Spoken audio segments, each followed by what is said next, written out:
The early morning light filtered through the lace curtains of Mary's modest kitchen. She stood at the sink, her hands immersed in warm, soapy water, washing last night's teacup. Her movements were slow and deliberate, not out of frailty but from the practiced rhythm of someone who had spent a lifetime finding solace in simple tasks. Outside, her small garden was coming alive with the soft hum of bees and the chatter of sparrows. Mary glanced out the window and smiled at the sight of her hydrangeas, their blue and purple blossoms heavy with dew. They were her pride, a small but vibrant reminder that life could flourish even in the smallest of spaces. She dried her hands on a well-worn towel and reached for her cane, leaning it against the counter, as she made her way to the front porch. The old wooden boards creaked under her weight, but she paid no mind. This house, with all its imperfections, had been her home for nearly 50 years. It was here she had raised her children, loved her husband, and faced the quiet ache of their absence. As she settled into her rocking chair, a faint sound caught her attention, a hesitant knock at the door. Mary frowned, not expecting visitors so early.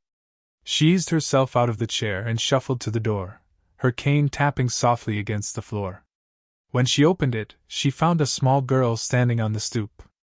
The child couldn't have been more than 10, with messy braids and a patched-up dress that hung awkwardly on her thin frame. She clutched a canvas bag to her chest, her brown eyes wide and cautious. "Hello there," Mary said gently, her voice warm but measured. "What brings you here, child?" The girl hesitated, glancing down at her scuffed shoes before meeting Mary's gaze. "My name's Lucy," she said in a small voice. I don't have nowhere else to go. Someone told me you help kids like me." Mary felt a familiar ache in her chest, a mixture of sorrow and determination. She stepped aside and gestured toward the house. "Well, Lucy, you've come to the right place. Come on in." The girl hesitated for only a moment before stepping inside, her small frame disappearing into the warmth of the house.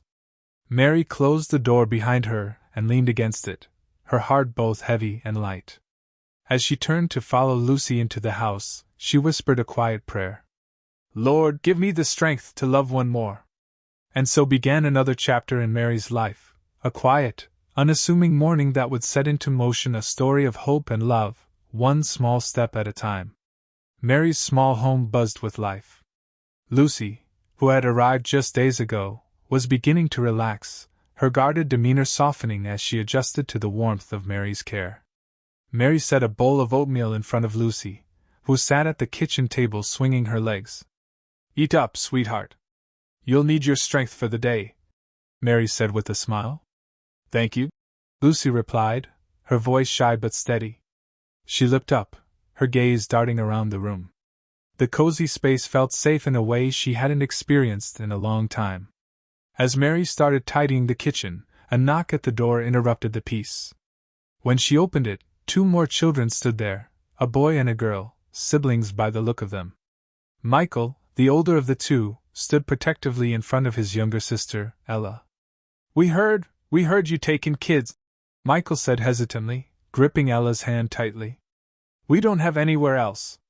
Mary's heart ached at the sight of them, their eyes filled with a mix of fear and hope. She opened the door wider, motioning them in. "Come on, then. Let's get you settled." Within days, the house became a whirlwind of activity.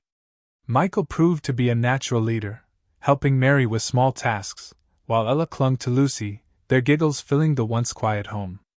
Mary marveled at how quickly the children began to trust each other, creating their own makeshift family. One evening, as the children played a game of cards on the living room rug, Mary sat in her armchair, watching them with a quiet smile. Her home, which had once felt too big and too empty, now overflowed with life and laughter. Mary began each day with lessons at the kitchen table. Using old books and worn pencils, she taught the children to read and write, her voice patient and encouraging. Lucy, who had struggled with reading, was beginning to recognize words. One morning, she proudly read a full sentence aloud. The cat sat on the mat. "Well done, Lucy!"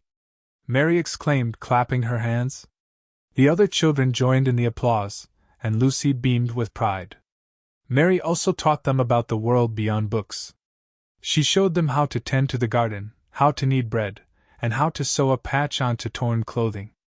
These were skills that, Mary told them, would serve them well in life.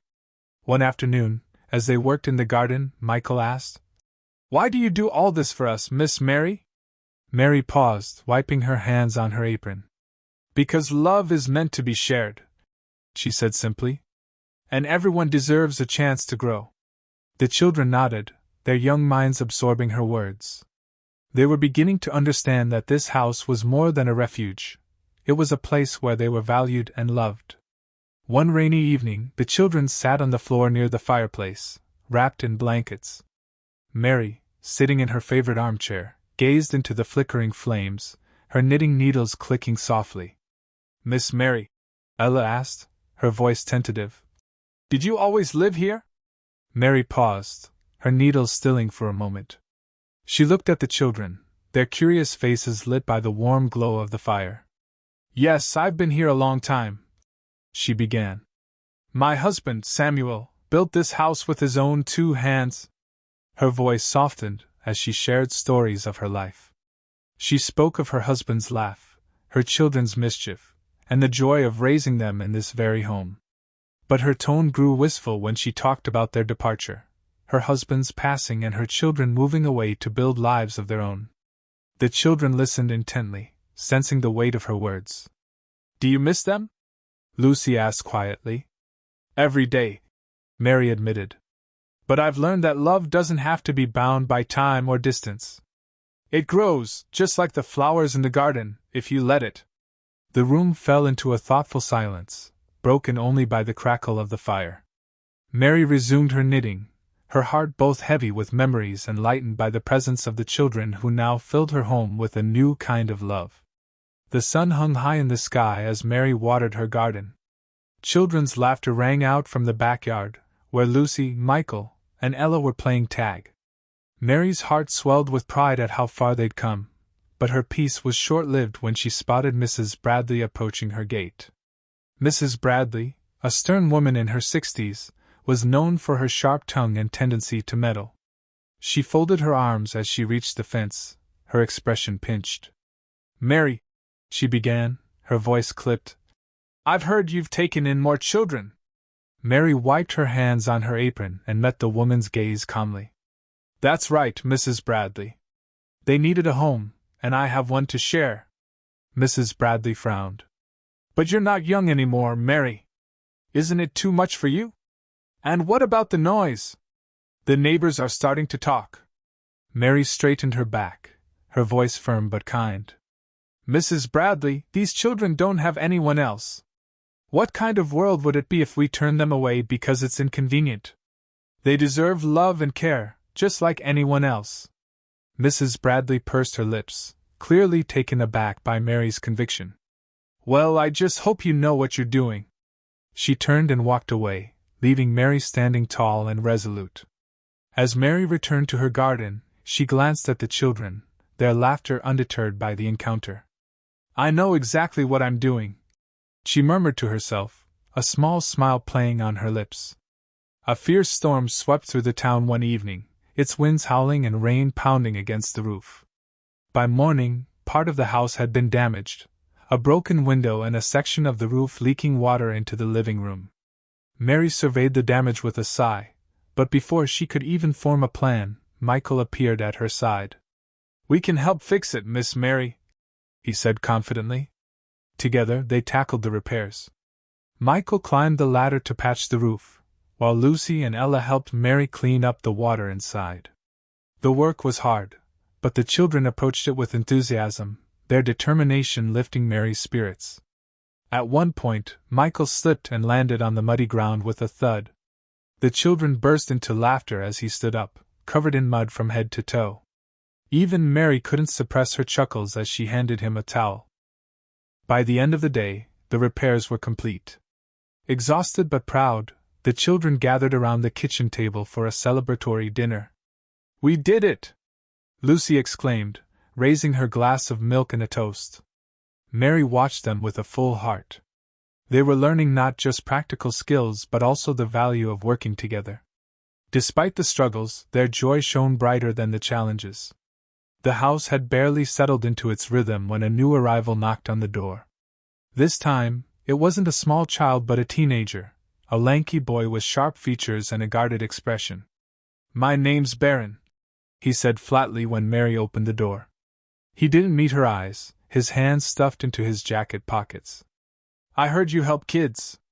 I don't need much, just a place to sleep." Mary studied him for a moment, noting the defiance in his posture and the weariness in his eyes. "Well, Baron, you're welcome to stay here, but there are rules. Respect, kindness, and hard work. Can you manage that?" He shrugged. "I'll try." Baron's arrival unsettled the balance in the house. He kept to himself, speaking only when necessary and often with a tone of sarcasm.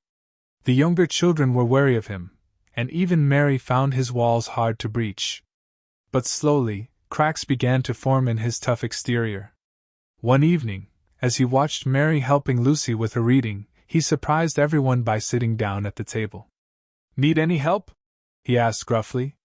Lucy looked up, her eyes wide with surprise, but she nodded. Baron took the book, his voice steady as he helped her sound out the words. From that day on, Baron began to take small steps toward connection. He joined in on household tasks, taught Michael how to fix a squeaky door hinge, and even told Ella a bedtime story one night. Mary watched these changes with quiet satisfaction. She knew that beneath his rough edges, Baron had a good heart. It just needed time and love to emerge. One cold morning, Mary didn't come downstairs. Baron, the first to notice, knocked on her bedroom door. "Miss Mary?" he called, his voice tinged with worry. When she didn't answer, he opened the door and found her lying in bed, her face pale and her breathing shallow. Panic rippled through the house. The children gathered around her bed, unsure of what to do. Baron quickly took charge, sending Michael to fetch the doctor and instructing the others to keep quiet so Mary could rest. The doctor arrived and diagnosed Mary with pneumonia. "She'll need rest and care," he said, looking at the worried faces of the children. "She's strong, but she'll need time to recover." The children rose to the challenge. Baron took over the household chores, cooking meals with Lucy's help. Michael and Ella kept the house clean, and Lucy read softly to Mary in the evenings. Baron stayed by her side, watching over her with a protective intensity that surprised even himself. Word of Mary's illness spread through the community. Mrs. Bradley appeared one afternoon, carrying a pot of chicken soup. "I figured you could use some help," she said, setting it down on the kitchen table. "Thank you," Baron said, his voice softer than usual. Day by day, the house buzzed with quiet determination. The children cared for Mary just as she had cared for them, their love and efforts uniting them as never before. Weeks passed, and Mary slowly regained her strength. One sunny afternoon, she sat in her armchair, a blanket draped over her knees, as the children hovered around her. "You all did so well," Mary said, her voice still a bit raspy but full of pride. "I don't know what I would have done without you." Baron, standing off to the side, looked down at his hands. "We just did what you taught us, Miss Mary," he said quietly. "Take care of each other. That's what you always said." Mary reached out and placed a hand on his arm. "And you've done it beautifully, Baron. You've stepped up in ways I always knew you could." Baron's face softened, and he nodded, his walls finally crumbling. From that day forward, he fully embraced his role as a part of the family, guiding the younger children and taking pride in their successes. The community, inspired by Mary's unwavering love, began to rally around the house. Neighbors brought meals, offered repairs, and even helped fix the garden that had fallen into neglect during Mary's illness. The house, once a solitary place, became a hub of warmth and connection. Months later, life at Mary's house had settled into a joyful rhythm. The children were thriving. Lucy could now read entire books, Michael was mastering carpentry, Ella had taken up drawing, and Baron had found a passion for fixing things, earning small jobs around the neighborhood. One warm evening, Mary sat on the porch, a cup of tea in her hands. The children played in the yard, their laughter blending with the chirping of crickets. Mary's heart swelled as she watched them, the house no longer empty but filled with love and life. Her gaze drifted to the dirt road leading to her gate, where a young boy, no older than 8, was approaching hesitantly. He carried a small bundle of belongings, his eyes wide with uncertainty. Mary set her cup down and stood, her movements slow but steady. The boy stopped at the gate, looking up at her. "Hello there," Mary said, her voice as warm as ever. "What's your name?" "Daniel," the boy replied, his voice barely above a whisper. "Well, Daniel," Mary said, opening the gate, "we've always got room for one more. Come on in." The boy's face lit up as he stepped inside, and the other children immediately ran to greet him, their energy infectious. Mary watched them, her heart full of gratitude. As the sun dipped below the horizon, casting the sky in hues of gold and purple, Mary turned and followed the children into the house. Behind her, the door remained open, a beacon of hope and love that would never close.